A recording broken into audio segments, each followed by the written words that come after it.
حضرت ابراہیم علیہ السلام اللہ نے یو سوال کړو وی پروردگارا د مرګ د اختیار مال راکړه چې زه کله غواړم چې ساره نه وځي او چې ونه غواړم چې ساره نه ونه ځي وی خدر مې کړه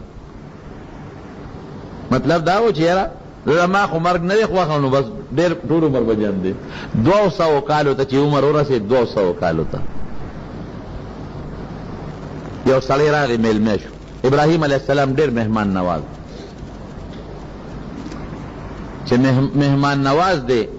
او دی میلمه شو واحد پیغمبران ټول سخیان دي ابراهیم علیه السلام هغه پیغمبر و چې بغیر د میلمه نه ډوډۍ نه ده خوړلی لازما به د میلمه سره ډوډۍ خوړه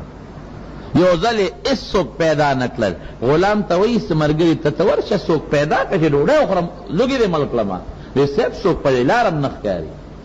وی لاړ شه بلې لارې ته لاړ شه یو کس راوله چې ډوډۍ ورسره وخورم زه خو بغیر میلمه نه خورم ډوډۍ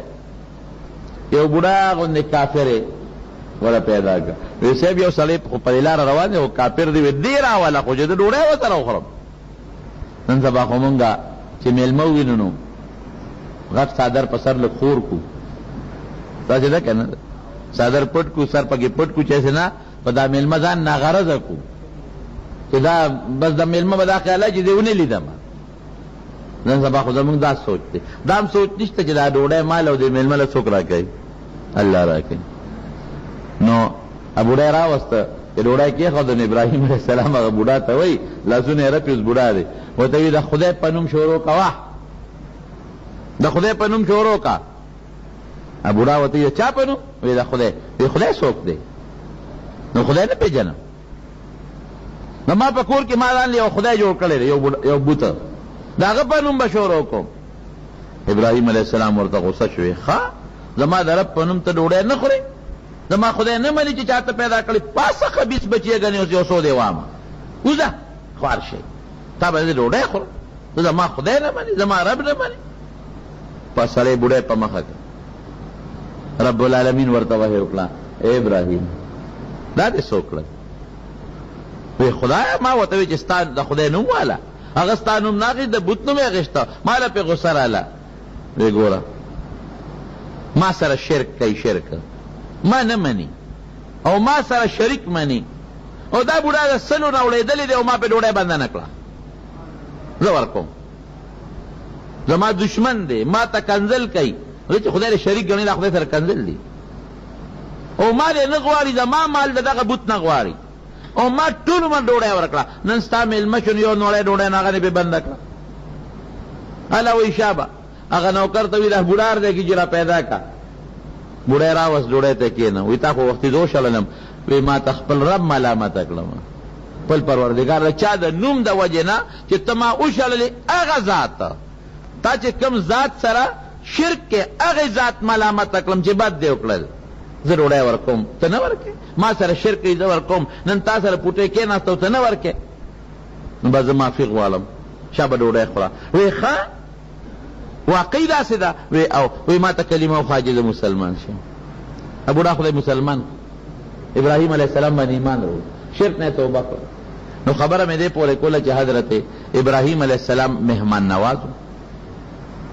نو یو بوډا والا راغی او د خدای نه سوال کړی چې خدایا زما مرګ لږ زما په اختیار کې کا چې زه وغواړم نو چې زما نه ساه لاړه شي چې نه غواړم چې زه جم دی ډېره ښه ده ما خو تاسو تېره جمعه د ابراهیم علیه السلام د قربانو ذکر کړی و که نه څومره قربانۍ کړي نو رب العالمین د داسې انسان سره خپله ښېګړه کوي خو الله خپلې فیصلې په طریقه چلی د الله بره علم بل چا سره نشته بوډا چې کېناسته ورسره ډوډۍ ته نو بوډا داسې حد ته رسېدلی دی چې لاسونه یې رپي او سر یې مرپي دا بعض انساني هغه بیماري غریبه سر یې مرپي او لاسونه یې مرپي او خوله یې مرپي چې نوړی دی بوډا اوچته کړه او خولې ته یې کړه نو هغه ترکاري او هغه نوړی ته په دا ږیره راوبېدله ټوله ږیره او جامې د لمدې شوې د ترکارۍ نه او نوړی ته په ځمکه پرېوته ابراهیم علیه السلام پې رحم راغی چې خدای دا سنجم دی د ده دا ژوند بله نوړی راواغېسته د غریبه لاس یې رپېدام ته پرېوته بله یې راوچته کړه چې بله یې راوچته کړه په خواره یې خولې ته ورسوله نیمه ترې لاندې لاړه او نیمه په خوله کې ګډه وډه شو ږیره او جامې ټولې رنګ شوې په ترکارۍ او په ډوډۍ حضرت ابراہیم علیہ السلام ادی بوڑھا نہ تپوسو کو بابا سو کالے وی دا 200 کالے ابراہیم علیہ السلام دا عمر برابر عمر وتا یاد کر